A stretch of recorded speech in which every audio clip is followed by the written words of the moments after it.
Hi, I'm home. Hi, Daddy. Cyrus, darling, want a drink? You got it, sweetheart. Hey, Daddy, look at my nails. Aren't they gorgeous? Isn't that just great? Isn't that just great? Hey, Daddy, we've got a surprise for you. Wow. Check this out.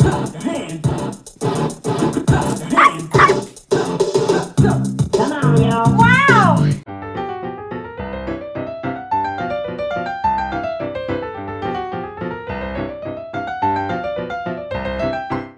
Hello and welcome to Comic Book Movie Oblivion, the podcast about feature films based on comic books and comic strips that people have stopped talking about. We are your hosts, Jordan and Kumar, that's me. And me. And this week,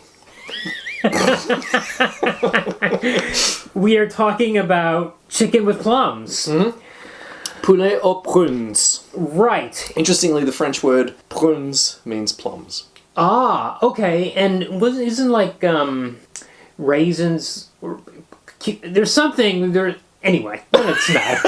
I don't even know what I'm trying to say, but there's another word that's like it doesn't seem to be. Well, there's a lot of those because there's words that move into English and mean a different thing from what they mean in French. In this movie, at one point when the character's in bed, it mentions that he is afflicted with ennui.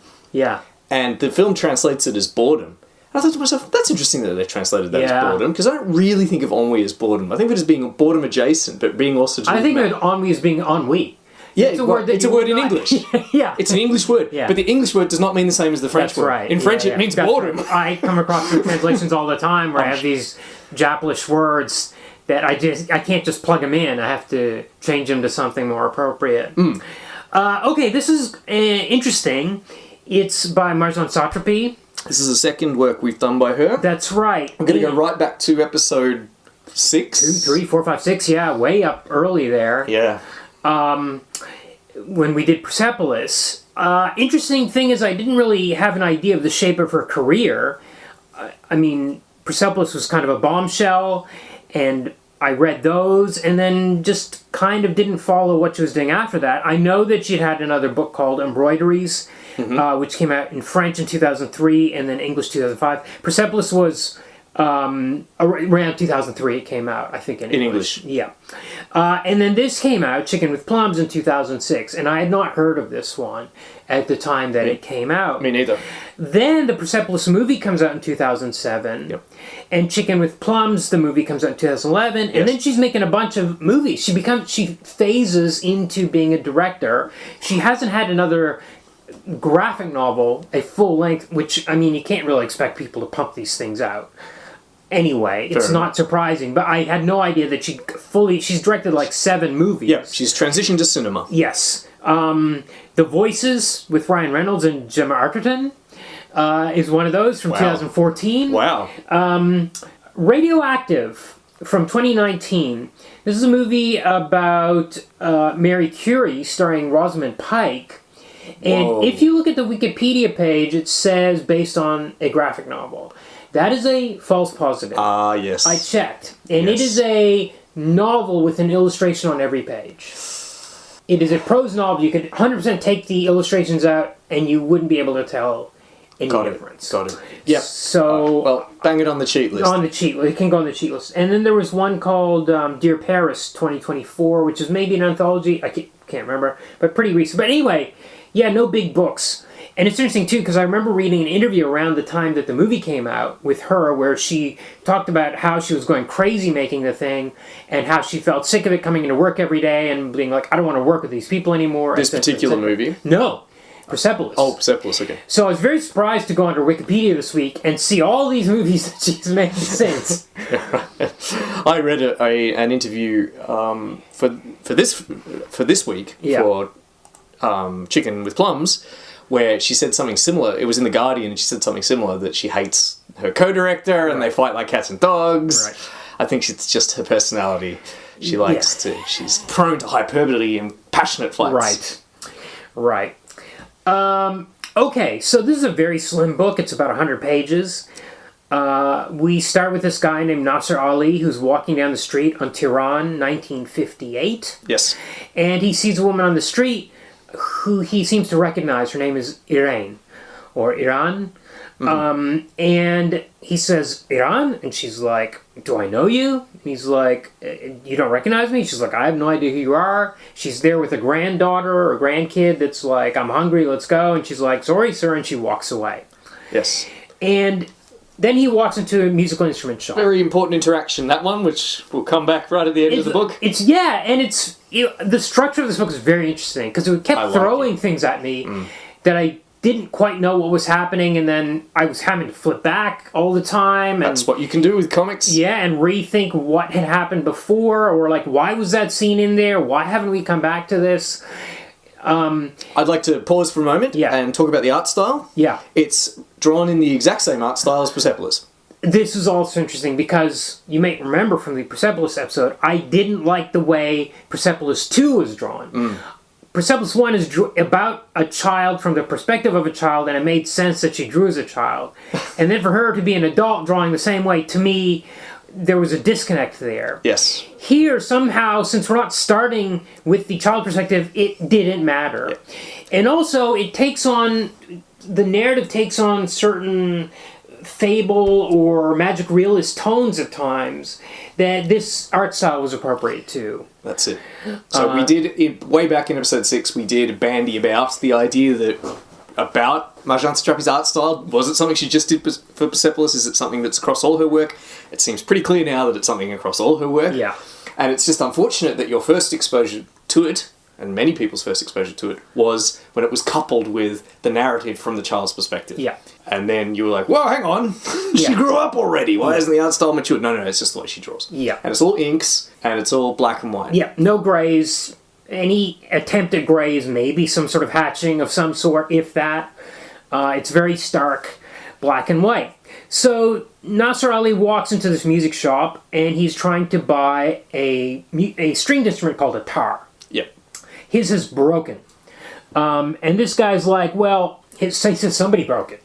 This guy. He doesn't say who. The shopkeep says, that was the best tar in the world, or like in Iran. Like, what happened? He's like, somebody broke it. It was his special one that the only one he would perform with. Okay, this guy, he says, I got these other ones, and he tries out a few. They don't sound quite right. He's like, it's the humidity in the store. Take it home, let it dry out. Well, he comes back angry. Oh, yeah. So, you're right. Sorry, I've jumped ahead. So, he's not quite sure, but he seems open-minded. Yeah. The storekeeper says, this store's too humid. It's such a pain. Take it home to your house, dry it out, and I promise it will sound perfect. Yeah. Then Nasser Ali comes... The next scene is Nasser Ali comes back. He's furious. Yes. He's furious. The tar is worthless. Yeah. The humidity in the dryness in his house has dried it out so much that it's gone the other direction. It's too sharp now or something. Yeah. Angry. Really angry. Yeah. The other guy tries to placate him with another tar. Same thing happens. Yeah. I think he goes through 4. Yeah. Each time he gets more angry until he's casting aspersions on the guy's ancestry. Yes. This guy's gone from being friendly to now being... He's a crook like his father was. Yes.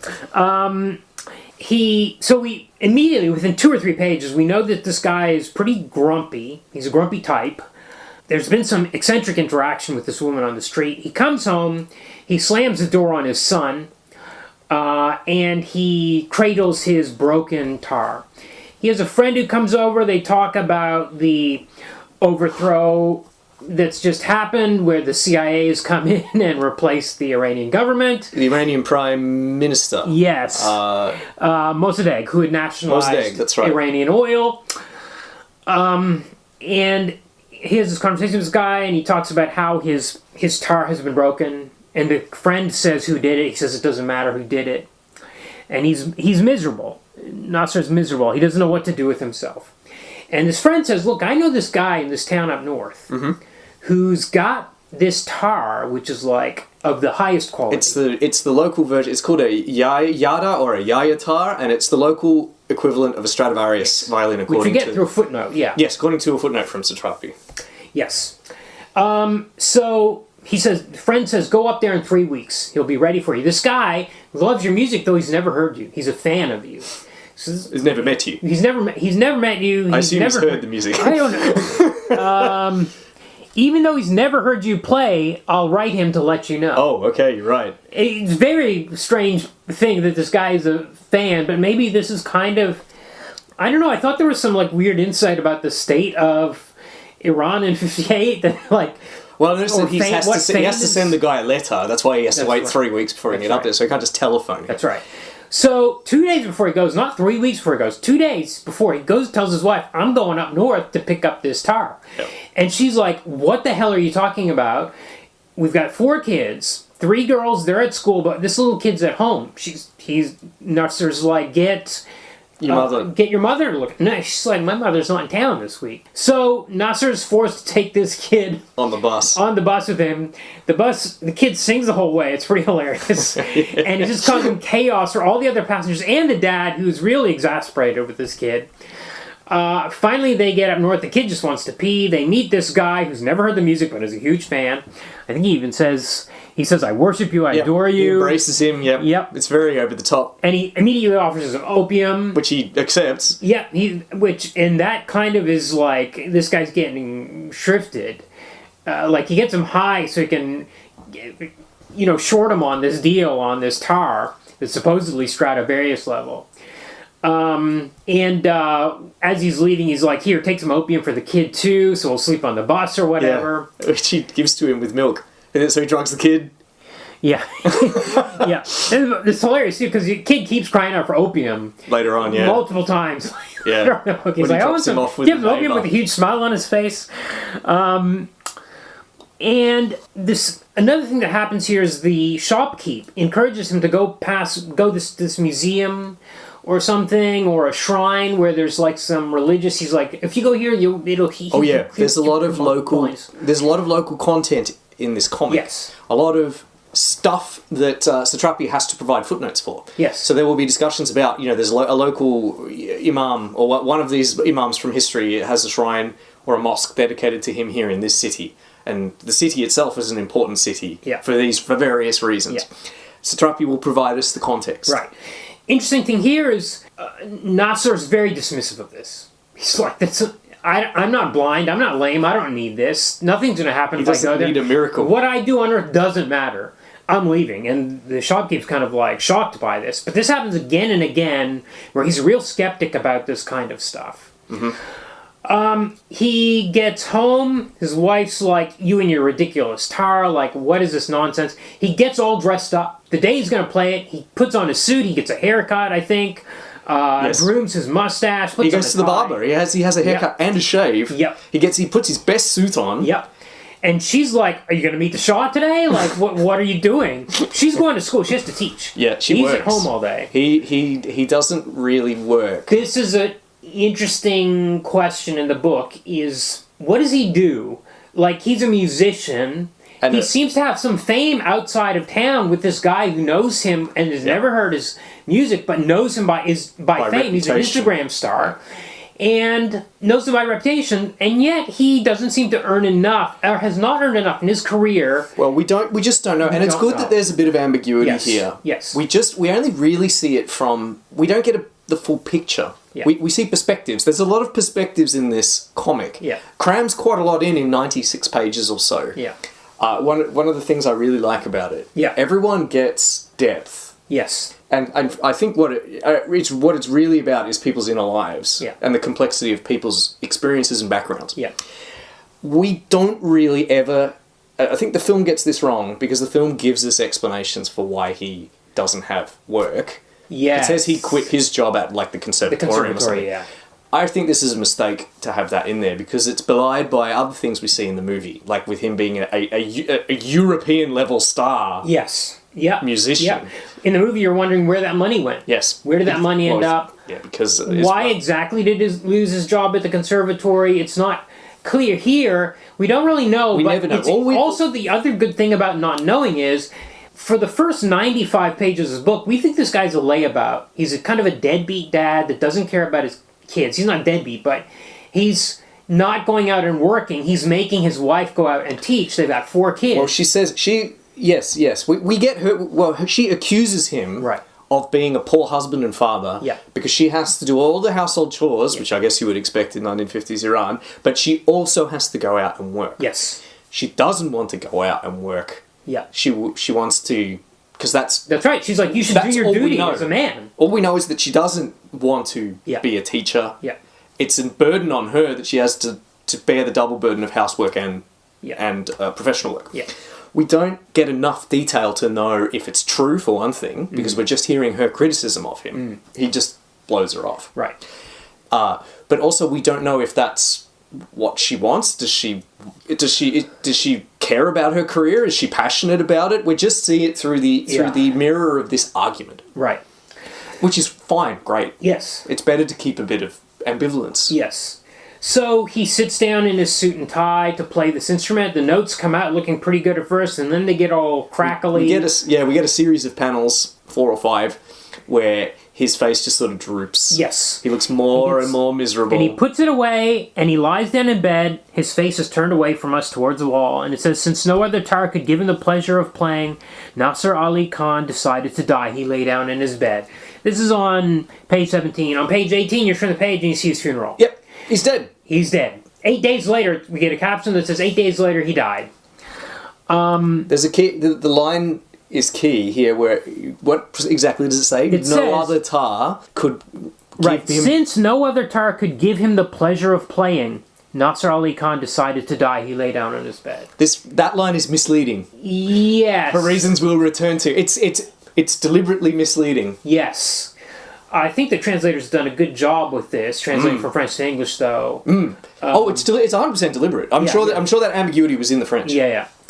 So now, suddenly, after the funeral page, we switch to a page that says the first day. And you realize the structure of this book from page 18 to 100 is going to be each day. So we've got a kind of, again, a kind of fable or fairy tale, 1001 Nights kind of structure to this thing.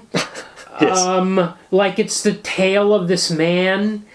Well, it's the tale of his death. We know that he's died, and now we're going to find out what he did. That's right. How he came to die. Yeah. From the man, from the freshly barbered suit-wearing man. Yeah. Who then turns his face to the wall, decides to die. The 8 days it takes him to die. We're now going to see them. Yeah.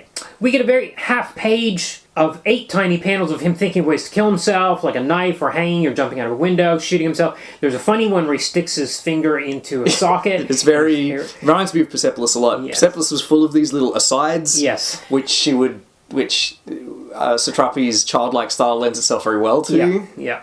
It was pleased to see this. Yeah.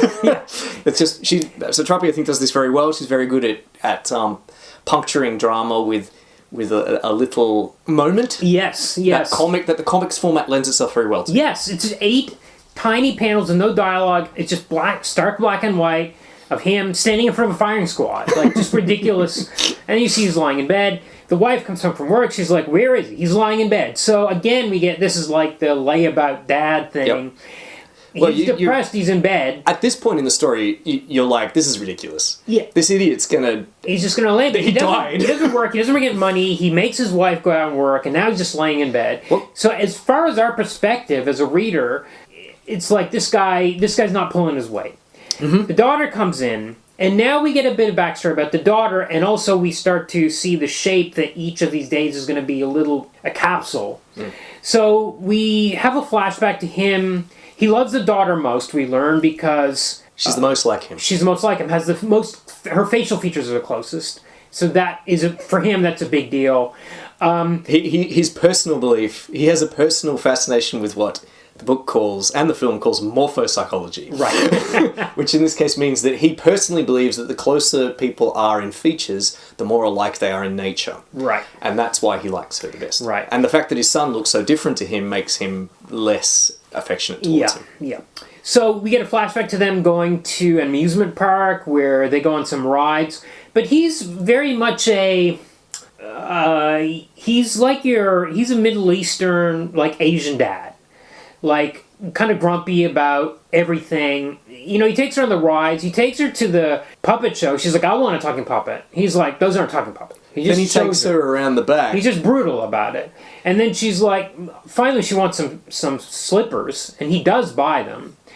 And then he brings them home, and he's like, he buys them a size too big. He's like really clever about it. He thought he was clever. This scene was really stung. I've experienced this hundreds of times in my married life. He's like, I did this clever thing, and the wife's like, well, how's she gonna wear them now? You idiot. If they were shoes, you could stuff them with tissues. They're sandals, though. And she's gonna grow out of them by the time the season rolls around. Also, it was the wrong time of year for sandals, so she can't even wear them now anyway. Yeah. Yeah. And they can't stuff them with tissue because they're open-toed sandals. Yeah. So she's just going to fly out. She's like, what is wrong with you? Yes. Yes. Yes. The daughter's happy, though. Yes, absolutely. And then, by the time the season rolls around, he's like, what happened to those sandals I bought you last year? And she's like, oh, they might be too small now. She's like, I'll buy you new ones. This is when he's in bed, ready to die. Now we get a very strange jump where we learn that this is not a myth, a fairy tale about some people that Satrapi's made up. This is like her mother's uncle, this guy. Yes. And we actually see Satrapi in person and her mom going to visit the girl when she's grown up. Yes. So she's a cousin of the mother, of Satrapi's mother. Yes. And she was once married to an actor, we learn, and she's had 2 heart attacks. She liked hard living. When we meet them, she's playing cards. Yep. Smoking, drinking. And she looks really chic. Yes. Very stylish. She's like, give me a cigarette, or if she's smoking, or give me a light. And Satrapi's mom says, you really shouldn't be smoking, you're putting your life in danger. And she says, Taji, if only you knew what I think of life. And then sure enough, we learned that shortly after that, she had a 3rd heart attack and died. And that's it. End of day 1. Day 2, the wife, who I think in the comic her name was Nahid, maybe, goes to visit Nasser's brother, Abdi. Yeah. And is like, hey, he's been in bed for 2 days, I don't know what's wrong with him, you need to go talk to him. And as Abdi goes over, he remembers this incident back in school where the teacher pulled Abdi and Nasser up to the front of class and said, here's Abdi, he's an ideal student, gets perfect marks, well-spoken, behaves himself, and here's a terrible student, Nasser, who always does everything wrong, is bad at school, and broke a window. Let's all boo him together. Everybody boos him together. Everybody cheer Abdi, and everybody boo Nasser. And they boo, including Abdi, who seems to be booing with delight the way she's drawn it. Yeah. Very enthusiastically booing his brother. And there's a great panel where we flash back to the present, and he's walking up to the house. Abdi's walking up, and he's got a thought balloon where he's still going boo, boo, boo in his head as he walks in. This is what he thinks. We also learned that he thinks that Nasser's wife is a shrew. He calls her a bitch in the translation. To his own wife, he says, that bitch, she broke his tar. Yeah. She confesses that she was so we now find out that she broke it. She broke it. I thought it was one of the kids. No, it was the wife. It was the wife, and she tells this to Abdi, and Abdi tells his wife, like, that bitch. Unbelievable, you're breaking. And Abdi's wife is like, your brother's difficult to get along with. Like, another perspective. Yeah. Like, don't just blame this on her. Mm-hmm. So he comes over there, he tries to convince his brother to, like, go see a Sophia Loren movie we get a it's a drawing of Sophia Loren's boobs. Yes. Yes. He's gesturing with his hands. And he has a speech bubble with a picture of boobs in it. Yes. It's really good in the sense that maybe Satrapi knows her own limitations, like it's hard for her to draw the gesture. And also, it's just funnier to have this word balloon with the Sophia Loren's boobs in it. And he tries to convince his brother to get out of bed. His brother's like, no, I want to die. My tar's broken, I'm done. And they talk about how her mother only liked Abdi as well, not just the school teacher, even the mother only praised Abdi. Yep. And when Abdi, we've learned, was kind of a revolutionary, he was a communist, got thrown in jail. He's, I think he's a character in Persepolis. I think he's, I think he's Marjane's grandfather. Right, okay. That makes sense. And the mom, like, sold all her furniture and everything, and basically... To get him out of jail. And all this kind of stuff. To assemble a bribe to get him out of jail. Right. And so now, Nasser indulges in a bit of Davo. Yeah. Deny attack, reverse victim and offender. Yes. Because Abdi has accused him of being selfish and abandoning his wife and children. Nasa says, "Who are you to talk about being selfish? You're the one who went off to be a big revolutionary hero." And what has it done? Yeah, what's Where been are we achieved? If he says, "What if everyone was like you?" Abdi says to Nasa, he says, "And what if everyone was like me? Would things be any worse?" Yeah, exactly. And Abdi's like really upset by this, and he imagines himself being booed by Great all the single kids. panel just in the middle of a tier of him being booed in this like black and white negative panel almost being booed by all his peers. Great. So he kind of realizes he can't help his brother, and they just kind of hug, and he has to leave.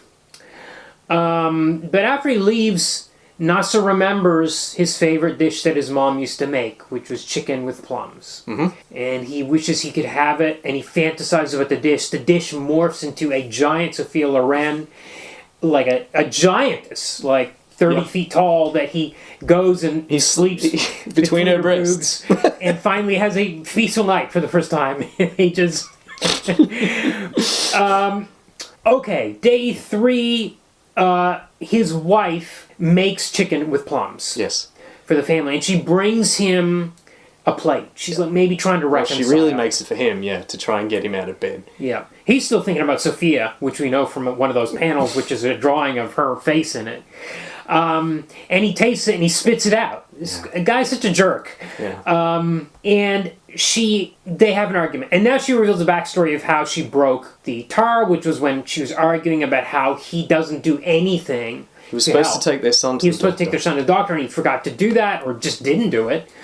And she breaks his tar, and she gives the whole backstory about how when she was a little girl, she used to have a crush on him. We see her backstory. She's not just a shrew. She had loved him since she was 8 years old. Yeah. And we hear the whole story. Yeah. How she pined after him. He went off to study tar in Shiraz.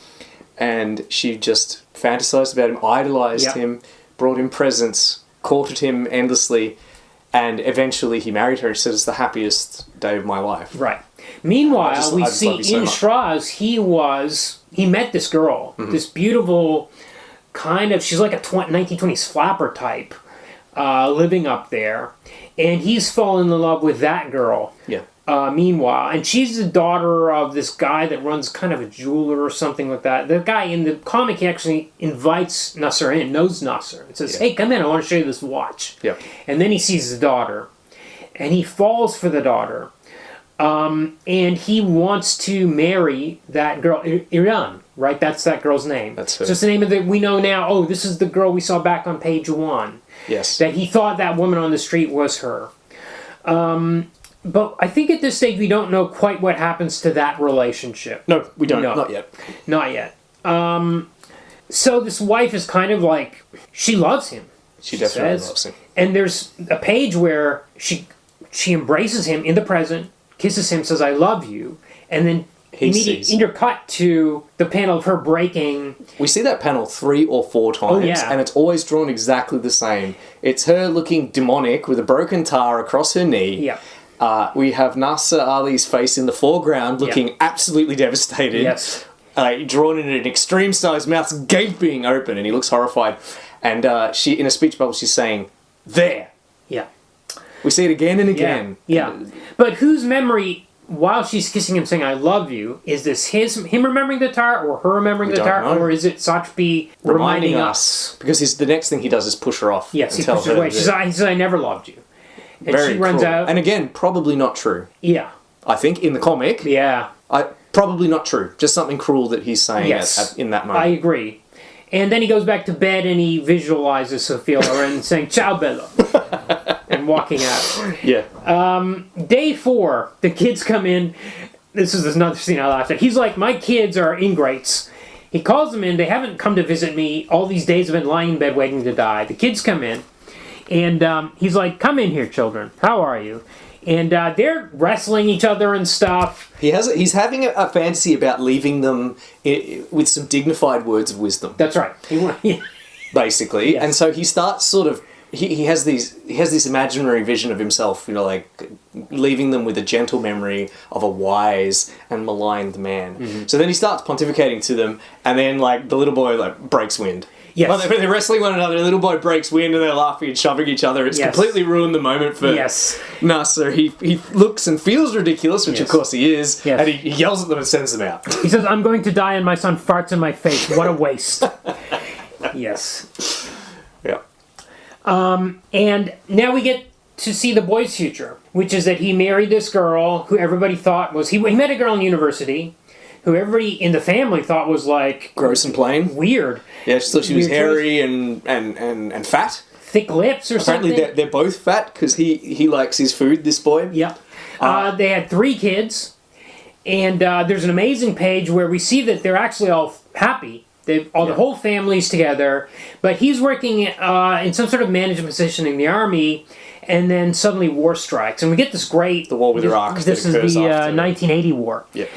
This amazing 2-panel page where there's top tiers, the family sitting around the TV watching somebody singing. And they're all... You can see all the family, they're happy, even though everybody's complaining about this wife and kids. Smash cut. Same panel, completely black. The people are only white outlines in black. And the TV's like... War. Forbidding figure... Oh, it's not war. It's the beady guy from Persepolis. Yes, the guy who's like the voice of the regime. That's right. I remember that beady guy. He's back. That family, the son's family, Mozaffar. That's the son's name. Mozaffar's family flees to America, and they all just get super fat. Yeah, but they're wealthy. They're living in the kids get fat. Oh, yeah. Well, yeah, that's right. The kids get really fat. The parents now look normal by comparison. Compared to what they were in Iran, they were considered large. Yeah, in Iran, they were considered fat, but in America, they're considered slim, and their children are fat. Yes. Their children are huge. Yes. And their 17-year-old daughter is so fat that she has a baby without being aware of it. That's right. She suddenly has pains one night. She's like, "Oh, I'm in pain." They go to the hospital. Doctor's like, "Congratulations, it's a boy." And they're like, I must "What?" say, this segment's a bit weird. Everything before they're in America. You know what? The fat phobic bit is a bit strange. It is strange and weird, but it really feels like family histories. When you sit around with your family and they're telling stories about what Grandpa Ned did or that second cousin did over there, some crazy story about this person that you maybe met once at a picnic 30 years ago. It really feels like that kind of tale. True. I think it still sticks out because the rest of the book feels like about people's hidden or inner lives. Yeah. That are seldomly shared and are deep and complex even when you're not an artist. Yeah. This felt more like gossip. Maybe, yeah, but it also... Yes, that's true. I guess the parallel is the grown-up sister who's a gambling, smoker, drinker, but we meet her in person. Satrapi meets her. Here, this is all kind of hearsay. In fact... All this is passed down from one of the other sisters. One of the aunts tells the story. And then we learned that Mozaffar said... Still, I'm glad this is in the comic because it leads to by far the best scene in the movie. The weirdest scene in the movie, for sure. It's so weird. It's so good. Yeah. So we'll get to that. We'll get to that. But then there's kind of a note that our narrator tells us, well, thank God... that Nasser died before any of this happened. Because if he had heard about it, he would have developed cancer and died in a much worse way. Interesting. And that's an interesting caption. Yeah. Day 5. Nasser expects to have been dead at this point because his mother died in 5 days after he stopped praying for her.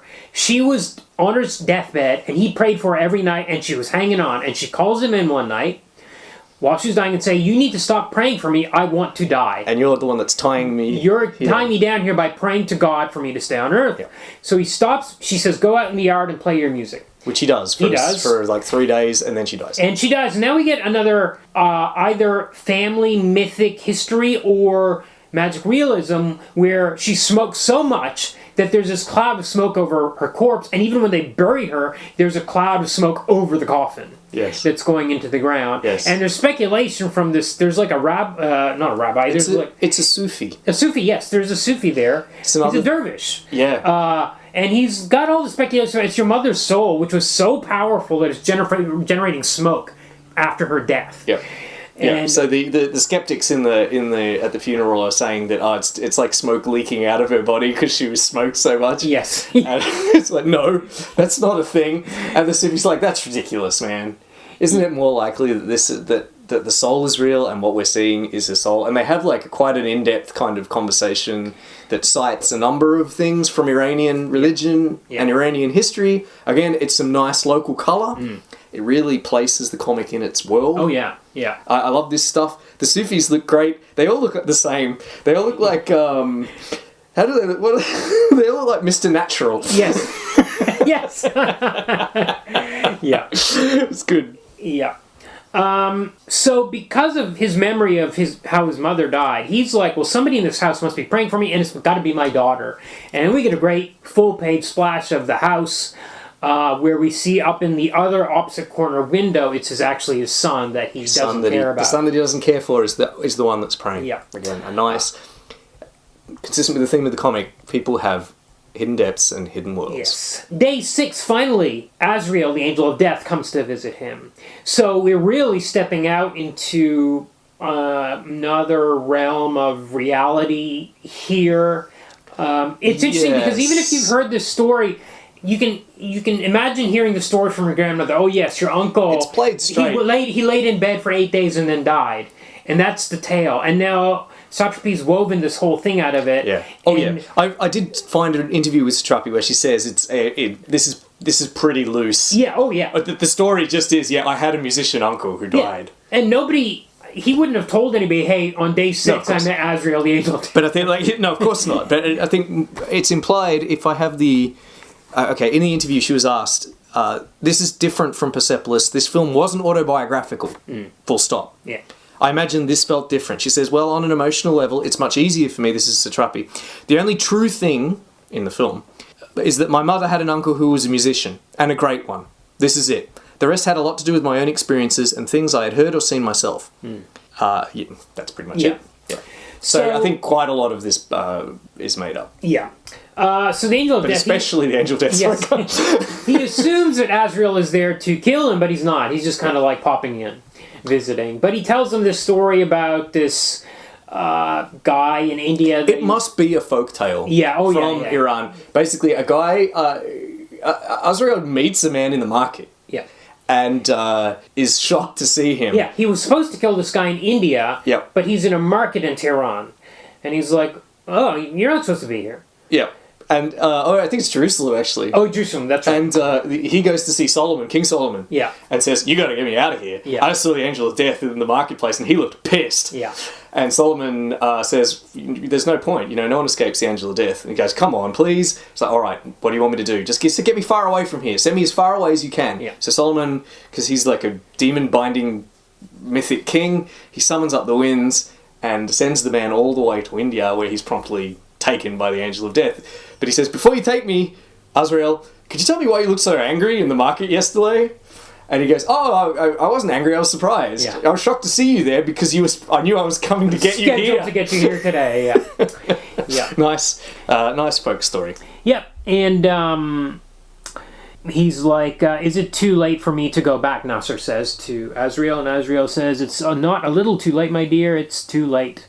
So don't worry, it won't be long. Nasser's had second thoughts. Yeah. Because he's thinking about what to do, like how you only get a little time. He's thinking about, and Azrael recites to him a little bit of the Rubaiyat of Omar Khayyam. Yes. The bit about not leaving, I haven't got it in front of me, but it's the bit about not leaving works undone, because once you pass on, there's no return. That's right. Day 7 is an interesting one. It's just one page, where seemingly Nasser's sister, who we've never heard about before, shows up. Right. And is shown into the room, and he says, it's been so long since I've seen you. It's just dialogue. It's a silhouette panel of her in a doorway. And she says, Nasser Ali, I love you so much. Me too, little sister, I adore you. I'll never forget your loving support during my divorce. I will never forget how you stood up for me against the entire family. You were always very courageous. I didn't do anything. Don't say that, Nasser Ali. Without you, I never would have gotten through it. I really didn't want you to live with a man you didn't love. I really didn't want you to ruin your life. You succeeded. I am happy. I'm delighted to hear that. At least I managed to be good for something. And that's the whole incident on that day. Very mysterious, because we never hear about this sister character again, before or since. But it's crucial that he was like, don't be unhappy in your life, and helped her divorce this guy. Yeah, again, this has seemed like a guy that never cared about anything, who quite happily punctured the illusions of children and religious people, and yet he had this close relationship with his sister where he stuck up for her and cared about her. Yes. It's a nice little touch. Yes. Now we get day 8. We find out what happened in Shiraz way back when, which is he fell in love with this girl, asked her to marry him. Yes. He even brought his mother to meet her father and asked for her hand, and he was like, what's your job? He's like, I'm a musician. He's like, no, not going to happen. That's not a job. You can't support my daughter. Yep. So it's off. Yep, without his permission, Yeah. the wedding can't go ahead. Yeah. Nasser's heartbroken. He goes back to his music teacher, the master, and is in tears, and the master's like, well, this is good for your music. Yeah. I think before this, the master has told him that he is technically brilliant, but his music lacks something. Right. Now, after he's experienced this heartbreak, the master tells him he's now a musician. Yeah. And he goes and fetches him the tar. That's right. It was his master's tar before him, and now he passes it on to Nasser and says he has nothing more to teach him. Yeah. And this is the tar that was broken. That's right. And he says, the love that you feel for this woman will translate into your music. She will be in every note that you play. Do you understand? I mean, Yes. That's what he says. Yes, that's right. Now so we see a bunch of panels of him performing in various places and times, and always in his mind, because we see a thought balloon, is a cameo of Iran's face. Yes. These crowds they're just black figures with kind of white outlines as she draws them. He seems like he might be performing in small venues. Right. The way she's depicted him, he's not in Paris playing in an opera house or something. No. He's just sitting on a stage. It's just, I don't think people play tar in opera houses. No. This is a... Yeah. Well... I've never... it's a Persian instrument. Yes. It looks like a lute with kind of like a long neck. I'm sure it's a beautiful and important instrument in Iran, but it's not one that I'm familiar with. But it's great the way every single panel... Now we're going back in time. It's always her... Yes. Face is in the panel. Every panel. It's his mother... Muse. She's his muse. Yeah. His mother's like, look, marry this other girl. He says, I don't love her. That's right. She says, love will grow. Yep. Perhaps it will. Yep. But yes, then the climax of the comic essentially he gets married. We get the tar breaking again. Yes. We get him embracing his broken tar. Then suddenly we cut back to Iran on the street. Yes, this is the scene with which we began the book. Yeah. The scene where he now we have the context where he says, Iran, is it you? Is it you? Yeah. And she's like, no, I don't I'm know. sorry, I'm at a loss. I don't recall you. Then she walks away with her grandson, and then we see that the very next place that he goes to, of course, first is she's sad. We see a sad look on her face, and then the kid says, "Grandma, will you buy me a ball?" And she says, "Nasser Ali!" Exclamation point. So she didn't forget him. She just he took a moment to remember him. What's the matter? You've gone pale. Well, I have a big question about this moment. Did she actually not recognize the guy, and then suddenly after walking away was like, oh my god, that's who that was? Or was she lying in the moment? Okay. And I don't think it's clear. Fair enough. Deliberately. Well, the film very definitely plays it one way. Oh yeah. My impression was that she had just forgotten for a moment. Right. And then remembered. Right. But it was... Then it was the moment had passed. Yeah. She'd already walked on a bit. She couldn't. That was it. Then, of course, the very next place that Nasser Ali goes to is the music shop where he picks up the first tar. And he's still got that picture of her in his head. He takes it home. Yeah. He plays it now. The old picture of her, the young Iran, has been replaced with the woman he just met in the street. Yes. And he can't play. Well, of course, what has happened is he's lost his demon. Yeah. The memory of love, of love, the love that they shared but couldn't fulfill, it's gone. It's broken. Yeah. Because she didn't remember him in the street. Yeah. And he can't play anymore. Yeah. It's his inspiration is gone. Yeah. It's not the tar. Yeah. He probably, if he hadn't had that fateful encounter, he probably would have been perfectly happy with that new tar from the music shop. Yeah. That's why the Stradivarian didn't satisfy him. That's why none of the other tars satisfied him. Yeah. That's why that line, he knew that a new tar could not restore his love for playing. Yeah. That's why, hence the ambiguity of that line. a new tar couldn't bring it back because it was gone for a different reason. Yeah. Yeah. And then he passes, right? Then he passes, but this time the funeral scene, Iran is there and Azrael is there, standing off to the side. Yeah. Actually, she's crying at the funeral, as we see. She's the only face we see. Everybody else is just a black outline. Yeah. And Azrael is looking at her curiously, like, who's this lady, or something like that. It's hard to tell the way Satrapi's drawn. And then the last page is basically just a cameo of Azrael walking away. The end. Yep. That's it. Good. A great comic. Impressively short, but packed with a lot of meaning for such a short comic. Yeah. It made me think of Sandcastles for the first time in a while, especially with that vignette about the Angel of Death. Yes. Because there's a similar one in Sandcastles. But just in the sense that all of these people, we know them for such a short time, but they all have so much depth. Yeah. And I think the message is it's not just artists that feel things deeply and have great passionate loves and complex lives and feelings. Everybody in this has passion and complexity and feelings and depth. Yeah, and the ending really flips everything we thought about him. We thought he was just a grump who was not doing anything with his life, was a bad musician, etc. But he actually was heartbroken for 30 years or 20 years or however long it was. Yep. But it was even heartbroken. It was the memory of what could have been that was sustaining him and informing his music. That was where his inspiration came from. And then when that was devastatingly destroyed by the love he'd kept in his thoughts for 30 years or however long it was, 20 years, didn't remember him. It was a blow from which he couldn't recover. That's what drove him to his bed, not a broken instrument. It all is wrapped up nicely. Yes, yeah. It's really a great turn in that last 5 pages. Really surprising, and the whole way through, as you said. Also surprising because of her art style. She actually does get a lot out of the facial expressions with just a few lines, I think. Yeah. Oh, it's a perfectly adequate style. Yeah. It was just happenstance that you happened to read it with the volume 1 of Persepolis. Yeah, exactly. Okay, so let's talk about this picture from 2011. Yeah, let's talk about this film that did not get any of... Despite Satrapi writing it and directing it, doesn't carry over anything that I liked about the comic. Yeah, very strange. Also, the co-director was Vincent Paronnaud, who was Paronnaud? I'll let you handle that. I didn't look it up. But he also co-directed Persepolis. Yes, that's right. Right. He himself is a cartoonist. Right. Okay, that makes sense. Interesting credits. Credits are done in a cartoon style, and I was like, wait a second, I thought this was live action.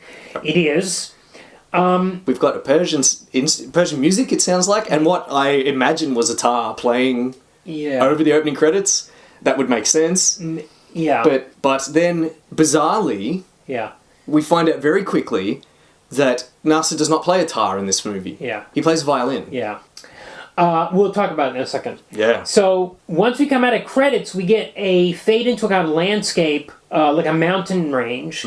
There's something cartoony about it. It's been done in a computer. CGI, yes. And then the camera pans down onto this city, and as we close in, it looks like a big city from the top, but as you get close, it's a set. And it's kind of obviously a set. Yes. And I didn't mind this. I didn't mind going from the cartoony sky into this artificial set, because I was like, oh, they're kind of trying to capture a bit of the unreality of the comics. That's definitely what they're going for. Yeah. I, though, feel I didn't like it. For me, I think this was a damn shame, and I'll talk about it a bit more as we go along. Yeah. But, I mean, we've done... No, I mean, I don't think it works the whole way through. Oh, okay. But in this opening moment, I was like, okay, we might have an interesting approach to this material, which is difficult to capture. The sense of somebody telling you a family history orally is kind of what you get from the comic. And here they're like, how are you going to put this on film? And I thought they were looking for a solution, which is, yes, you're right. They definitely were trying. They try really hard to do comics related imagery and to bring that over into the film. Later on, we get a lot of black backgrounds. Yeah. And kind of bright white floodlit. Yeah. Not even like a whole scene. Like the mise en scène is like there'll be a bed and a chair. Yes. And a white floodlight. That's right. And it's very obviously an attempt to capture Satrapi's drawing style, I suppose. Or I don't even know if it's the drawing style, but the drawing, the tone, I don't know. Just for me, it didn't work for me. Well, I think it's sometimes not. I think is maybe Good. Maybe Good. Now we get a first person narration. Yes. This time it says it was fall of 1958. I was passing through Tehran. So immediately it's a male voice also, and so it's not Satrapi. So I'm like, okay, so they're removing the personal from this. Yes. Yes. Yep. The first assumption. This is not Marjane Satrapi's family anymore. No. This is just a kind of fable about some people in Tehran. So we meet our Nasser, played by Mathieu Amalric. Yep. Who's in every Wes Anderson movie these days. He's going to be on the podcast again. Really? Maybe even more than once. Wow. Depending. I must have missed that. Yeah. So he sees this woman on the street, Iran. Yep. She's like, I think no response in this. She says, I don't recognize you. And he goes off to the store. It just ends very quickly, the scene, as it sort of does in the comic, it's just one page.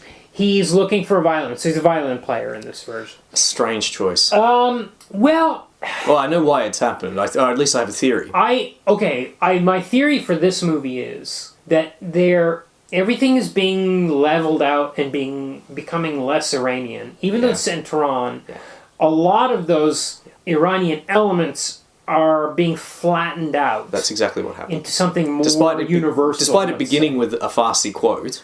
Yes. Which is not in the comic. No. Everything Iranian about it vanishes. Yeah. And it's such a shame because the comic is full of so much wonderful detail that puts it in that time and place. Well, I mean, forget the violin, this actor. All the actors. None of them are Iranian. Well, only Iran is Iranian. She's played by an actor called Golshifteh Farahani. Yeah. She's stunningly beautiful. Yes. She'll be back too. She has been on the podcast already. What? Extraction. I've got her down as Extraction 2. She's in both of them. Are you kidding? Yeah. I don't remember who she was, but she's in it. Amazing. Yeah. She's very beautiful and can't return to Iran because of the work she's done in French cinema. I'll leave you to guess why the work she's done in French cinema will not let her back into Iran. Got it.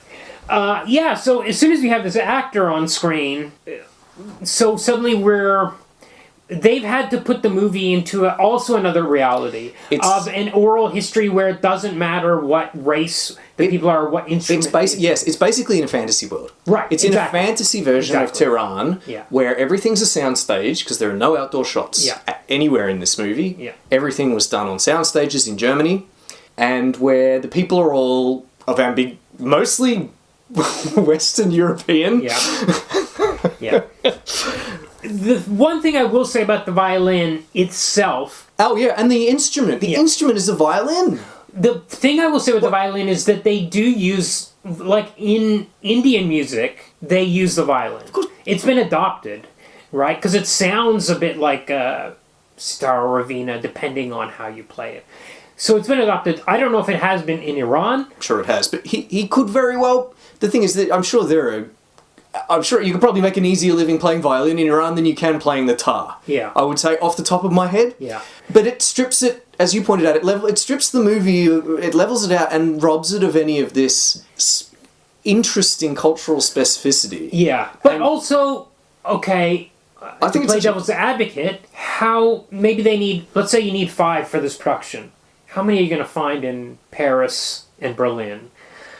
How many tars are out there? This movie had a budget of $10 million. Okay, so maybe they should have been able to source them anyway. Marjane Satrapi is Iranian by birth, proudly so. Yeah. I understand she seldomly goes back now, probably because she can't. Who am I to tell her what she can put in a movie about her own past and her own country? But it just seems a shame. Exactly, but let me play devil's advocate again. The problem is that she wrote the book that this movie's based on. So if she had written in the book, he plays the violin, and then he played the violin in the movie, you'd be like, okay, he plays the violin. Yeah, of course. But this is a podcast about adaptation. That's right. But if it had been a different author's book, and she had changed it would be miles worse. It would be like, what are you doing? Yeah, that guy wrote Tar, and you changed the violin? What's the matter? I'm on shaky ground because the author herself is the one that's doing the adapting. Yeah. I'd still and think she's like, I'm going to cast this white guy as my uncle. No, sir. You know what I mean? I mean, sure. It's hard to get a whole lot of Iranian actors in Germany, I guess. But it really... I'm sure that there's some cynicism here too, in that it's more marketable, presumably, if it's a an ethnically ambiguous, geographically ambiguous. That's the problem. It feels like they're trying to sell to a bigger audience by leveling everything out, as I said. That's what I think too, and I think it's such a shame. Yeah. So after this, he goes to meet his brother Abdi in a cafe. Abdi takes over the role of that friend in the comic. The one that tells him about the new instrument up in Rask, which is an actual Stradivarius. Ridiculous. Also, he says that the salesman says it's a Stradivarius that Mozart owned. Mozart did not own a Stradivarius. That's historical fact. Okay, well, they were even in Mozart's time, they were too expensive for someone like Mozart to own. Right. Well, I have a question. How much is the cheapest Stradivarius? Can you buy one for 2,000 buhat or whatever the currency is here in 1958? Would you be like, oh, there's a Stradivarius you can go buy from this guy in an antique shop? This guy is so transparently a huckster. And it's also played for laughs. Yeah, he's very eccentric in this version. Goofy. Yeah. Actually. Yeah. He's played by a French character actor. Okay. Who I think is known for comic roles. Okay. He comes back, isn't he? He's the beggar. The dervish at the graveyard? Yeah, well, except he's not a dervish, is he? Right, so it would be great if he was a dervish, because then we'd have a bit of Iranian character. Right. Instead, he's wizard. Right. Got it. That night at dinner, he's like, okay, he tells his wife, I'm going to go out. By the way, the wife. Oh, yes, his plain wife, played by a slender and glamorous Portuguese actress. Maria de Medeiros, who has a different name in the movie. Her name's Ferrangis in the movie. By the way, she was... everybody out there knows who she is, because she's in Pulp Fiction. She's in Pulp Fiction. She's Bruce Willis's girlfriend. Bruce Willis's girlfriend. The one with that has the funny... Everything about her is funny. Anyway. She's no way is she plain. That's right. She's very cute. Yeah. Very cute and fashionable. Yeah. And slim and gorgeous. Yes. And not a shrew in this version. And it's weird because they've changed the brother. He really hates her in the movie. He's like, she's so dumb. She's such an idiot. Yeah, strange. And I'm like, to say, wait, what about her? Nothing indicates that she's dumb. No. She's a school teacher. Yeah. She seems to be perfectly intelligent. She's not bumbling around or anything. I don't know why the brother thinks this way. Yeah. Okay. He takes his kid up to the city. Kid sings a lot. Kid's super cute. Yeah. I love a bit of... Yeah. I don't understand what everyone's problem is. This kid's cute as hell. Yeah. I'd have been happy if he was on the bus with me. Yeah. He says, au revoir, mes amis. He says, goodbye, my friends. He says to them. And they're all just staring daggers at him. Such a cute kid. Yeah. They go into the shop. It's very Gremlins. It's this fantasy. Yeah, it's like, it reminded me of Gremlins too. It's like this fantasy bazaar. Yeah. You know, everything for sale, sir. Yeah. And, he gets I guess in this world, which is not the real Tehran, it is possible for a Stradivarius to end up in this shop. Yeah, sure. Sure, because this is fantasy world. Yeah, it's... Yeah, sure. A much less interesting world than the real world. Yeah. A boring ass generic fantasy world. So, with Stradivarius. Yeah, there's like stuff in here like where he uses a magic wand and like sparkles come out, like they couldn't happen. Yeah, that couldn't happen. Yeah. I was really starting to check out at this point. Right. So the shopkeep plies Nasser with opium and then finally sells him this Stradivarius alleged Stradivarius for 700 of the local currency. Yeah. Great. Well, we could also say that it's not a Stradivarius. He's just lying. Yeah, I mean, I think he obviously is lying. Yeah. Okay, they go back to Tehran. He kisses his son tenderly goodnight. Which is not a thing that's in the comic. and I thought was an odd moment if you're trying to present this guy as a certain way. But I don't think that. I think he's not. I think unlike the comic, where you're trying to be, the comic is like against him until the last 5 pages when you realize what's happened in his life. Here, I think they're trying to make him sympathetic the whole way through. They are trying to make him much more sympathetic. To make him a tragic star-crossed lover by the end. Yes. It's really ladled on really thick in a final sequence. So he does his hair, he does his suit, he puts on his tie, he goes to play the violin. I don't think the wife insults him about going. Are you going to see the Shah? She does. Oh, she does? She says, I think she says the president or something. Right, okay. He plays it, doesn't work, he's saddened by it, he puts it away, he lays down. He looks at his busted one first, I think. Yeah. And then that's it, he's resolved to die. Yeah. And we find out, again, much like the comic, we find out that he does die. Yeah. And that there's a funeral, and then we get the same conceit, the 8 days. Now we get the fantasy sequence about the suicides, which are all very elaborate. Yeah, this doesn't work. It's fine when they're single panels, because it's blink and miss it, and it's funny. It's funny little asides, and it's done in a page, one and done. Here they go really set long. Pieces. They're big, elaborate set pieces. And it doesn't land. It should have been like smash, 1 second, bang, bang, bang, bang. Yes. Off the cliff, gun to the head, hanging, all these things. Instead of having spending several seconds with each one of these things. And there's a whole thing where he looks in a book and he reads about asphyxiating himself. And it's a very long sequence where he decides not to do those things. The daughter comes in and he remembers the fun fair and the puppet show. Yeah. And again, in this version, unlike the comic where he's kind of brutal to his kid, those aren't real. It's just brusque. Here he's just like, no, they're not real. Look, I'll show you. He shows her. Yeah. Well, it's the same effect. And in fact, the daughter's way sadder. In the comic, we just get one panel of the daughter looking a bit miserable, and then she wants her new sandals. Here we get an extended sequence where it's plain that he's ruined her illusions and made her life objectively worse by showing her that the puppet show is not real. Yeah. And then we see her grown up, and we hear that she's married twice. Yep. And that she had 2 heart attacks, and we see her smoking and gambling, and we learn about her. Do you know who this actor is that plays adult Lily? This is Chiara Mastroianni. Okay. She was the voice of Marjane in Persepolis. Wow, that's interesting. And her real life mother is Catherine Deneuve. Maybe we knew that. Maybe we talked about that during Persepolis. I think we may have, yes. Okay, wow. But yeah, and she looks again. She's absolutely steals the scene. Yeah. As grown up, as the fabulously chic grown up daughter. Yeah. And so back in the present, the daughter had been forbidden to go outside and go on the swing by the mom, because she has to do her homework or whatever. Oh no, maybe that's another scene. So we don't have the slippers here. No. There's a substitution, which is that the mom said, don't play on the swing, go do your homework. And the dad tells the daughter, you can go play on the swing. Yeah. And then mom comes home and chews at the daughter. So that's a substitution here, which I don't think works, because she's yelling at the daughter, not at the dad, which is the effect when he buys the wrong shoes in the comic. Okay, day 2. The brother comes over. He gets a phone call. This is where he learns he thinks she's so dumb or whatever. He comes over. And we get the school sequence, which is shot, as you said. They've tried to do it in a kind of German expressionist, like no light. That's exactly what it looks like. Stark black and white, strange angles and stuff, and it's like odd. They get the kids to point at Nasser and boo him.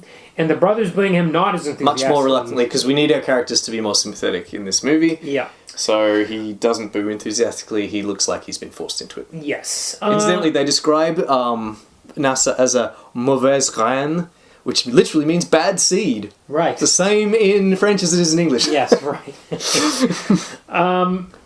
Yeah, so this is maybe the first scene that's really abstract, I think, the school scene. I don't think we've gone this deep. I mean, things were weird, like the Gremlins shop. Yeah. Well, that's not trying to be weird, though. That's just trying... I think that's trying to say, look, this is the world. This is what Fantasy Tehran looks like in the 50s. Yeah. Here, though, there's no explaining this. Yeah. I guess it's a memory? Yeah. Is this how Abdi remembers it. Maybe memory gives it those. Yeah. But I think the movie's trying to be magical realism, perhaps. Yeah. I think its reach exceeds its grasp. Yeah. I do like the moment here where he tries to mime Sophia Loren. That's all the actor. Yeah. That's all the actor. He tries to entice Nasser out of bed. He encourages him to guess which actor is appearing in the film, and he acts it out. Yeah. Very funny. Yeah. Very funny. And they're both so excited at the thought of going to see Sophia Loren. But Nasser, it's not enough. He won't get out of bed. Yeah. He's like, I want to die. And his brother's shocked, and this is where you have the accusation of selfishness, how the brother was being a communist. Plays out much the same as it did in the comic. Yeah. And then he says, promise you'll take care of my children when I'm dead, which is what he said in the comic as well. Mm-hmm. And then the brother just kind of has to give up and leave. And then he fantasizes. He doesn't go through the chicken and plums sequence here. No. He just imagines Sophia Loren showing up, and she turns into a giant. This is very French. Yeah. So our Sophia Loren substitute walks into the room, her face in shadow, because they've just got a model, I suppose, or a beautiful, busty French woman. And she just takes off her shirt. Yeah. Yeah. And she's wearing a bra, but the camera's just right there, and we've just lit the breasts. Yep. A definite candidate for Frenchest thing in this French movie. Yep. And and then she turns into a giant, and he buries himself in there. The next day is where he wants his death he wants to die in a dignified manner. Yeah, and he's imagining Socrates, how Socrates would have died, which is not a sequence from the comic. No, this has been made up for the film. We see the scene of Socrates' death, and the way it's framed very much like a famous French painting by Jacques-Louis David, the death of Socrates. Okay. La mort de Socrate. And so he's surrounded by curly-haired Greeks. Yeah. He's there looking much like the guy that played Socrates in the Bill and Ted's Excellent Adventure. Yeah. He pontificates about the soul and etc., and then he kills over dead. Yeah. We actually know Socrates' last words from Plato. Yeah. Although, as he was dying, he did talk about immortality and so on and so forth. His actual last words were, please sacrifice a rooster to Asclepius. Okay, but this is Nasser's fantasy of Socrates' death. So he doesn't make it... I'm just flexing my knowledge of Plato. Sure, great. Yeah, so now he's like, okay, kids come in here. And the kid comes in and farts. I laugh. I really often don't look at farting. That was well done, that scene. Yeah. Because he looks patently absurd as well, because he's trying so hard to look dramatic. And then we cut back to the Socrates scene, and the kid's in it. Yeah. He's there with all the Greeks, and he's wearing a toga. Yeah. And he's so adorable. Yeah. And he farts. He farts. And then Socrates dies without saying anything. Yeah. Yeah. And then the kids run out of there wrestling as they were before. And then we learn about the son's future, this son that farted in his face that he hates. Best scene in the movie. Very bizarre. So in this version, he does not marry a local girl. No. The revolution happens, he escapes to America, and he meets a white cheerleader named Nancy. And then we get a whole sequence in English, which is a American sitcom. Yeah. Where it is the funniest damn thing. They've got the fattest kids they could find in all of Europe, who are not very fat. Yeah. And they've dressed them up. They get up and do a hip-hop dance. Yeah. Dad, look at our dance. And they get up and do a hip-hop dance. His daughter's there. She's got her nails painted. Yep. In red, white, and blue. Yep. The American flag. It's just like an American sitcom. They've got the kids do American accents, but they're not quite right. Yeah. It's the whole set's like a sitcom. It's like a 3 walls with the stairs behind them, etc. In the living room. Yeah. She has the daughter has the stomach pains. They rush to the hospital. Yeah. It turns out she's she was pregnant and she gave birth to a baby boy. Yeah. And the whole thing is hilarious because it's so obviously, or at least you can absolutely imagine, that when French people picture Americans, this is what they see in their mind's eye. It's so loony and over the top. Yes. The Americans are just so... Like, the brother who's now completely Americanized, the son who's completely Americanized, he's just so over the top. Yeah. Like, he's so full of this false bonhomie. He has an American accent. His wife is completely vapid and airheaded with blonde curls, and she it's so funny. It's the only part of this film I'd watch again. It was really strange. Okay, day 4. Now the wife decides to make the chicken and plums. Yep. And in this version, it's really deliberately... Actually, before she comes in, she lets down her hair. Yep. She tries to make herself attractive for him. Yep. She slaps her cheeks to make them blush. Yep. And she flashbacks to how she loved him when she was 8. We get her story, which is a little briefer than in the comic, but basically the same. But she's really coming in there to impress him, like to woo him. It's not just a conciliation or trying to get him out of bed. She's really sappy almost in this version. She's it's over the top actually. She's a little too amorous. Yes, maybe, yeah. But here in the flashback we see that unfortunately where in the comic it was ambiguous, the movie makes explicit that Nasser never loved her. Right. In fact, the voiceover says, "Love never grew." Right. Which I think is a shame. Yeah. So she actually goes to... By the way, Nasser's mom is played by Isabella Rossellini. Yeah. Good God. I know. I couldn't believe that. I was really... No comic book credits for her, although she does appear in one episode of Tales from the Crypt. Oh, great. It plays out pretty similar, but she goes over to me, and of course Mom, Isabella, wants Nasser to marry this local girl. Stop worrying about whatever happened off in Shiraz. Yep. The brother really hates her already for some reason, still not clear to me why. They have the argument we see about how she broke the violin. Yep. And we learn about how he went off to learn music. And now we see him meeting... It's the same on the same day in the comic where we saw him meeting Iran. In this case, he followed her into her dad's clock shop. Yep. And just kind of kept coming back day after day. This silly sequence where he would always sabotage the clock. He bought a clock so he'd have it, and then he would break it and bring it back as an excuse, hoping the daughter would be there. And he does it over and over like 3 or 4 times, and it's, I guess, it's supposed to be endearing, but it doesn't really land for me. I don't think it's particularly funny. Yeah, it's a bit cringeworthy and awkward. Anyway, she does eventually show up, and it's incredibly beautiful Golshifteh Farahani. Yeah. I think, are we then into the next... Yeah.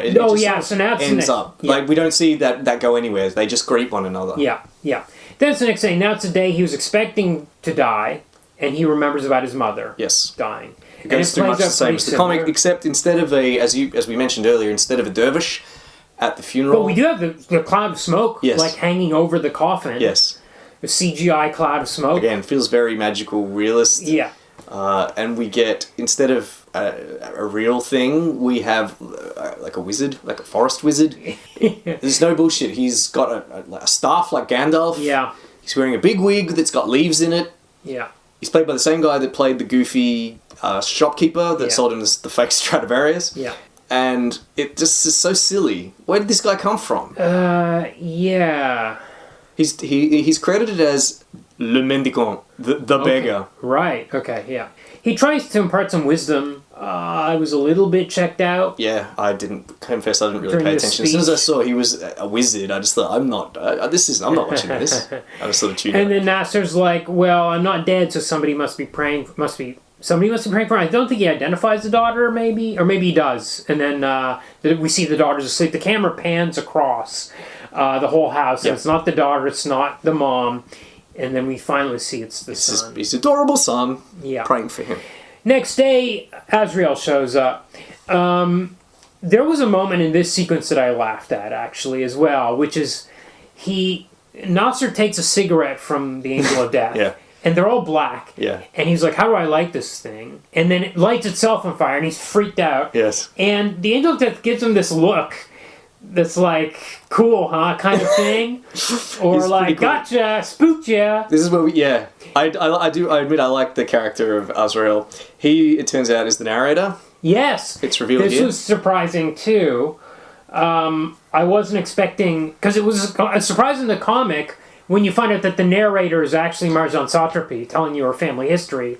Here it was a shock. I thought, oh, we're never going to find out who this guy who went through Tehran was. No, it's actually it's not a bad choice. I think it's a good choice, actually. It's fine, because he's funny. Yeah. We get there's some silly stuff in the scene. Again, it's lit in this kind of flood. They've done the style where we have a big black space and they floodlit certain bits of it.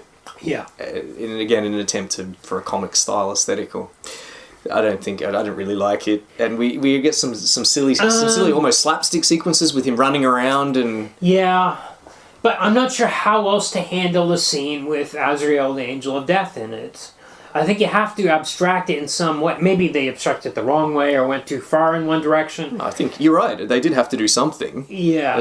I think to just set it in his room with Azrael sitting there would have been off. I think it starts out that way. It does start out that way. And then we cut to the to the dream sequence. Yeah. Essentially. Yeah. So, he sees Azrael at the foot of the bed, and he slaps his hands over his eyes, and then when he brings his hands down, Azrael's gone. Then we go to the dream sequence, and this is some of the transitions and the choices, and the lack of a consistent tone throughout the film, or a consistent approach to these magical realist scenes. It feels a bit fractured, a bit scatterbrained. I'll tell you something interesting here, is in the comic, as I was reading it, as we kind of mentioned, I was surprised how many times the narrative changed. Like suddenly, you realize you got a different narrator. Or the suicide sequence, that's 6 panels, versus that 2-panel sequence where the war breaks out. She was pulling out all sorts of tricks, all these narrative stops with her cartooning of like, how can I do this thing or this thing? Yeah, it works well because it's perfect storytelling method for a comic. Exactly. And here they're like, okay, we got to replicate that and have something different in every scene. But how do you do that? Well, you could change the visual style. But the visual style of the comic never changes. It stays the same. That's right. It's just narrative tricks. Yes. You can't carry that over without doing other things. And it's a thankless job trying to figure this one out. 100%. 100%. I'm sure they did their best. But. Yeah. But we do have an animated sequence here of the story of that guy. That's fine. I don't know who voiced these. Aside from Azrael, I don't know who voiced these characters. It wasn't listed in the credits. Okay. The one voicing the merchant, the one who goes to Solomon and asks to be blown to India, sounds like a woman. Mm-hmm. Yeah, I noticed that too. Also, the guy that is being threatened by Azrael really looks like the old Air India mascot from the 70s. I must say. So I had a bit of a nostalgia hit. That might be deliberate, especially since he flies to India. He does fly to India. I wouldn't be surprised if that's deliberate. Wow, all right, I'll give him a point for that. I think it's a good animated sequence as well, actually. It's really good kind of telling of a fairy tale like that. Yes. Yeah, it's fine. This is a good sequence. My second favourite after the American sitcom. Yeah. And he's like, is it too late to change my mind? And Azrael says, no. Sure is. Quotes him the Rubaiyat again, the quatrain. Now we get to day 7, which is completely different from the comic. We don't have the sister come in and say, thank you for saving the happiness of my life by allowing me assisting me to divorce that man and standing by my side when the family was against me. We just get almost a recap of everybody comes in. The brother comes in for a minute. A doctor comes in. He's got a fever. Doctor says he's dying. Yep. He's on the way out. Kids come in. The wife comes in. And he has a fantasy of Iran coming in. Yes. Now we get the story. Now we get day 8 and we get the story. We get their romance. We get the father refusing them the marriage. Yeah. He goes off. They're kind of very, very performatively in love in this one. Lots of passionate kissing, tears. This is a terrible, terrible tragedy that for both of them. Yeah. That they're not going to be allowed to marry for Iran as well. Yeah. We see his guitar teacher, his violin teacher lives in like a temple on a mountain. Yeah. Yeah. He looks like a kung fu master. Yeah. Yeah. He's often out the front of his temple, like stroking his beard. Yes. Yes. Wild. We get a similar message from him that we got from the one in the comic. He says that the instrument is just what's the quote? The instrument is simply there to make the music burst forth. There's spoilers there that it's not the instrument that's the issue. And of course, once he's separated, he says, now you've captured the wind and you're a true musician, and then he gives him the violin. Yeah. Then we see what happens over the next 20 years, where apparently Nasser has an incredibly successful career as a violinist in Europe. Yes. He tours around the world. Where did all that money go? Yes, and also, why was the dad objecting that he would have no money? Yeah, because he's clearly... This guy is a successful musician that's playing opera houses. Yes. Why not go back to dad and say, look at my checkbook? Yes. Anything. Yes. So it spoils it. Yeah. It's one of the... He should have a kind of mid-range career musician. But then we don't get all these magic sequences. So here the film's like really leaning into magical realism. Yeah. Because and also, so we see him on planes looking down at magical landscapes. We see him wandering from fantasy city to fantasy city. We see him in Paris sleep. The scene begins with a close up of a woman's ass in bed. Yeah. Yeah. And then it pans up and we see Nasser there smoking. He's just slept with this woman. And the Eiffel Tower's out the window. Like a fantasy version of the Eiffel Tower. Meanwhile, back in Iran, as her name's Iran, she's pining after him. We see her listening to him on the radio. Yeah. She's married to... some military guy. Yeah. There's something... Yeah, because he gets married in his uniform. She's married to an old general. I think there's a character, I think, in one of Satrapi's other books, The Embroidery, where something similar happens. Like where a very young girl marries a very old man because he's a military general. I think she's riffing on that here. They have kids. Yeah. We see her father, he's happy. He's so happy. He's made the connections. His daughter's well looked after, close to the regime, etc., etc. But she's never given up on Nasser. Yeah. And they're exchanging kind of like longing glances through... Yeah. He's up in a plane and she's looking out a window. It's very clear that this is like Romeo and Juliet. They just can't be together. Yeah. Yeah. Which is not really the message of the comic. Yeah. She has a daughter who ends up having a kid as well. Yep. That's the grandchild that we end up seeing. And... then we see the meeting again. Yes. And here she very definitely fakes it. Yeah. She pretends not to know him. Why? I don't know. Does she know he's married? Or she knows she's married? Lots of people are divorced in Persepolis. Yeah. And in Satrapi's other books. And in the book version of this, his sister is divorced, and that character and that divorce is not here. People can get divorced. And this is pre-revolutionary, pre-Iranian revolution, the Islamic fundamentalist regime. There's a whole sequence in the comic where they're talking about Iran's dad is pissed off that she doesn't have to wear a veil anymore because they banned the veil. They did, yeah, that's right. And she's like, these girls are going around like just dressing like whatever now. That's right, and we get a footnote from Satrapi where she says the Shah banned the veil in 1936 or whatever it was. Yeah. Where it's funny because now it's compulsory, of course. Yeah, they had 20 years to sort this out. Yeah. That's why one of the reasons why I think she really did forget him in the comic. Or she's trying to protect her life, just protect herself emotionally. Sure. In the comic, but we can see that she's miserable in the film. That's right. She's crying all the time. That's right. There's no possibility that she forgot him. She was thinking about him. There's scenes where she's with her daughter and has a sad look on her face, and we know that she's thinking about what could have been. What could have been with this other guy. There's no way she forgot him in the movie version. Yep. Yeah. And I'll tell you another serious problem I have with this sequence. He's not even out of sight when she starts crying. We can see over her shoulder that he's still standing there. Yeah, as she walks away. Yeah, she's barely away. Yeah. She can barely control herself. In the comic, you draw a young man and a young woman, and then you draw an old man and an old woman, and you can feel that this guy has been suffering for 20 years. Yep. Here, you've got the same actor. Yeah.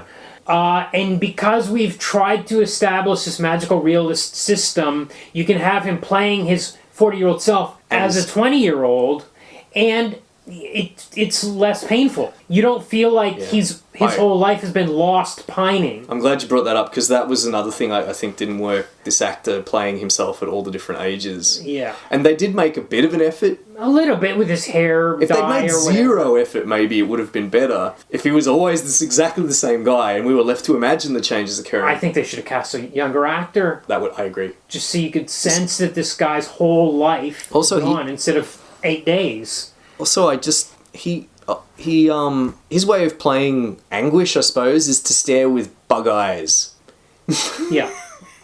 And it's a bit one note. And I don't know. I wasn't really buying it a lot of the time, too. Right. Maybe it's not in his range. It's interesting because Marjane would just draw him with a few lines of, like, and you could tell that he was... anguish, and you just have to accept it because it's the medium. That's how it functions. Yeah, it's another failing, I think, of the transition to film. Whereas here you're trying to put these emotions on a real human being's face. Also, I do not buy Farahani as a grandma. They put a grey wig on her. Grey wig on her. They drew some wrinkles on her cheeks, I guess. She's probably never going to look like a grandma, even when she is one. Yeah. So now we get the funeral again. He dies, and she's at the funeral right in the foreground, tears pouring down her face. Yep, and that's the final and the movie shot. just ends. It ends with a bit of a whimper. Actually, we're at 86 minutes. At least it's short. Pretty quick. Okay, do we know anything about this film? There's not a lot available online. I would normally... One of my usual strategy with this kind of thing is to go to the French language Wikipedia page and see where the links go. No links, no detail, nothing. So I did a bit of Googling and found 1 or 2 interviews with Satrapi herself. There's probably more in French, but I don't have the ability to use French Google that effectively. I'll talk about how much the movie cost. The Wikipedia page incorrectly lists 9.7 million US as the budget for the film. That's not correct. That's how many euros it was. Which means it was about $11 million US to make. The box office, again, I don't know about the figure that's listed on Wikipedia. According to the French box office website that I visit in these cases, it made 1.5 million US dollars in France. Okay. That's not good. It's not good, but it's interesting that it didn't tank her filmmaking career. She's still going. This is an art house movie, so they can suck. It probably made less than $500,000 internationally. So we're talking about maybe $2 million US total receipts. It was 167th at the French box office for that year.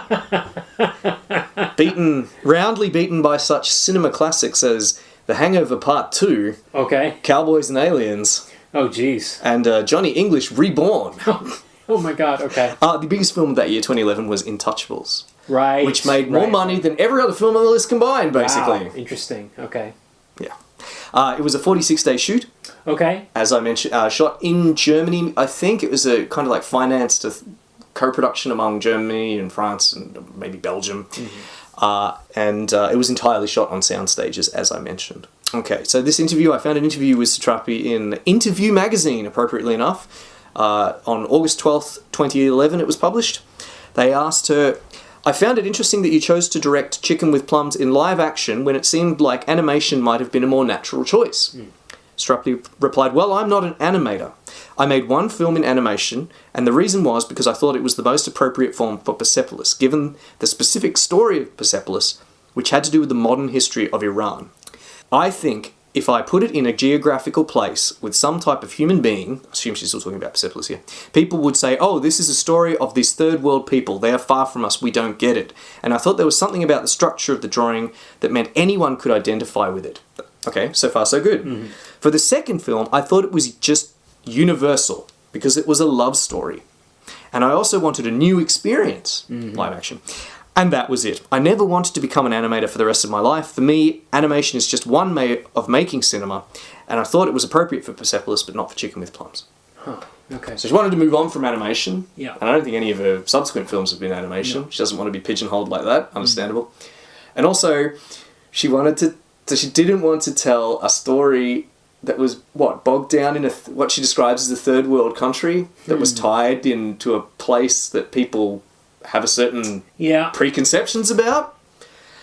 So the first film's animation for that reason, and the second film's set in, 1001 Persian Nights? Yeah. Feels like? Yeah. Instead of a real place? Yeah. Fine. It's her story, and she can tell it how she likes. But on this podcast, we've done films like Quartier Lointain, The Distant Neighborhood, where they went to an actual French mountain town. Yeah. And it looked so fabulous. Yeah. So wonderful. Yeah. Golgo 13. Yeah. Would be the other obvious one here, which is set in real Tehran in the real 1970s and is an amazing spectacle. Yeah. Spectacle's not quite the right word. An incredible time capsule and visual experience. Yeah. I feel, just from my perspective, as someone that's seen those films, that it's a shame. It's a shame that you had to smooth it out into a generic fantasy setting when it's so much more interesting to set it in the real place. The other interesting thing about it is, it's really going to bring up the question of why are we doing this podcast? Because the good thing here is that we have two versions of this. One version is very localized. Yes. And one is not. Now, the one that's not is not as good. Wish could have been better. Fine. But it can exist in two forms from the mind of the same person. Yep. Which is kind of a positive. It's like, let them both exist. And they can both be different, and it's good because one is the thing, the flavor that you want, and one maybe isn't. I like it when things are different. I just also like it when they're good. Yes. Yeah.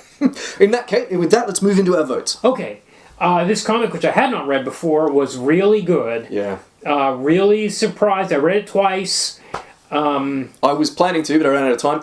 But I was really blown away by the how much meaning you could cram into such a short number of pages. So packed. Was not expecting the turn at the end. A bit of a twist, almost. I was like, really... A really clever twist, yeah. I just loved it. I really liked it. Yeah.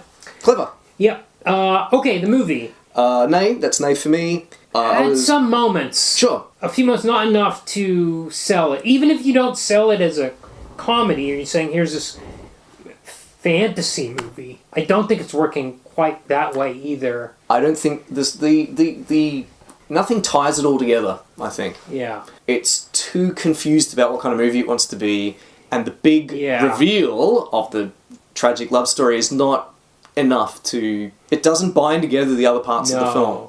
No. Because I'm just left with questions. Where'd the money go? Why? Yeah, and also part of it is it doesn't reveal why his personality is the way it is. Right. You don't understand why he's a grump at the end of the movie. No. Because he's not really that grumpy through the movie. They're determined to make him sympathetic. Yeah.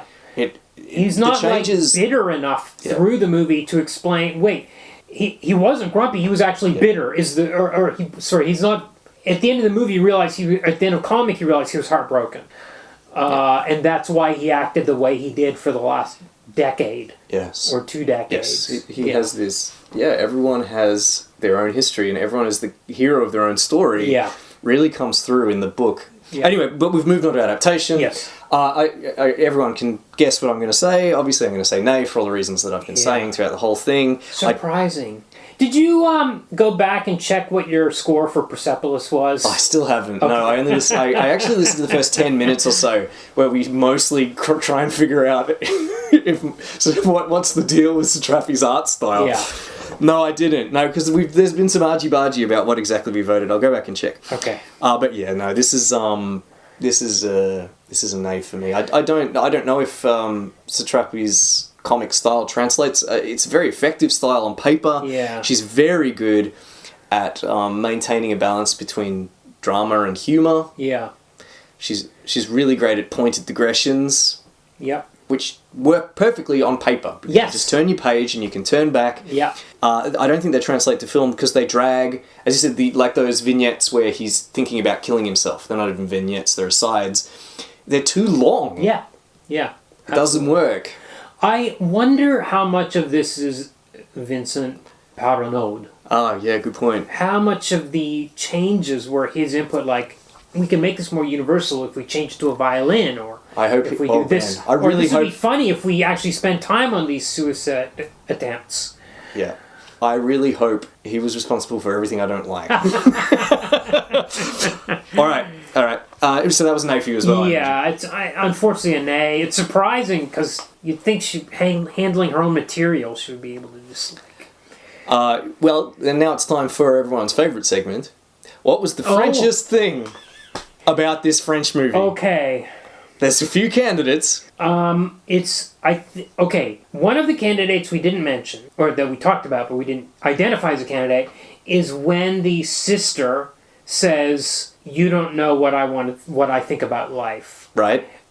Which struck me as a very existential thing for her to be saying there with her perfectly styled hair. A bit of existentialism, a bit of Sartre.